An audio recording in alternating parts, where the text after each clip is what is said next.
So I welcome you for the lecture series in the course Mechanics of Solids. And today, in the previous class, we'll just recap what we have discussed, that what is rigid body, what is deformable body, and where they are applied. These are all the things we have already discussed in the previous class, right? So in this particular session, we'll deal with the deformation of simple bars, right? What is deformation in bars? Deformation is nothing but whenever we applied external load, we start seeing the change of state in their particular length or shape or something like that. So that is called deformation of bars due to external load. So before the load, the original state, no external force is applied, it looks like this. And whenever there is a tension or compression, so either it may be a pulling force or a compressive force. This axial force pulls causes elongation, that is change in length, it is increase in length, and axial force pushes, that causes shortening, that is it is reduction in length. So deformation is the change in bar's length or shape due to applied force. Axial load refers to the forces applied along its length. So any engineering structure will experience either a tension or a compression or a shear, are the three major forces that is there for to deform in their shape, size, and everything. So let us see what is the basics of stress and strain. So let us consider a workpiece of length L, where the force is applied is F and the area of cross section is E.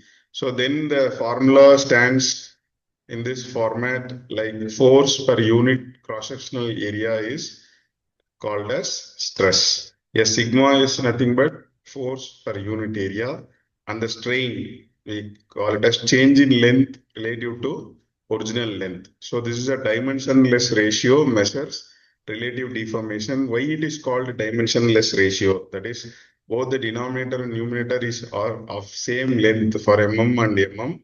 So that two gets cancelled, so that there is no unit for strain. So we have seen what is Hooke's law and its elastic behavior. So within the elastic limit, the stress is directly proportional to strain.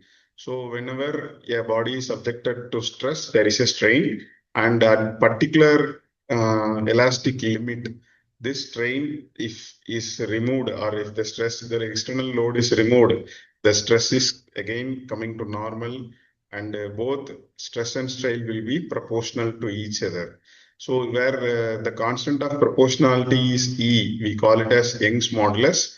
Material stiffness constant. A material stiffness constant is very important, and it is not constant for all the materials. It may be a constant for particular material, but different materials will have different Young's modulus that we will go and discuss when we solve problems.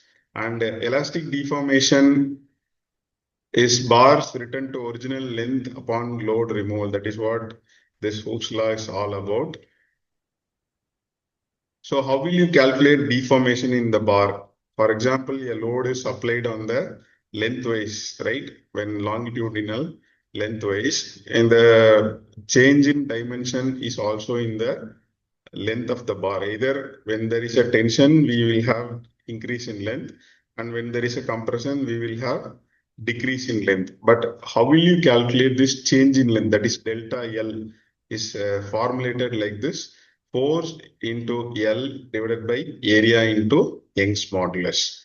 So deformation increases with force, that is directly proportional, and length, which is directly proportional, but decreases with larger area. So whenever the area is larger, the deformation is smaller.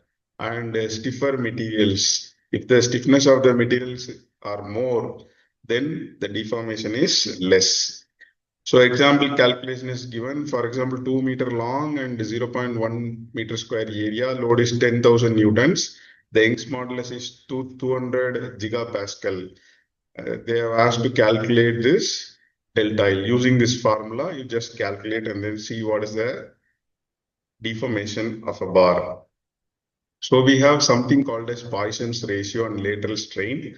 Whenever there is a linear strain, there is also a lateral strain. For example, lengthwise there is a expansion of this bar, and widthwise it is the reduction in width, that is called a lateral strain.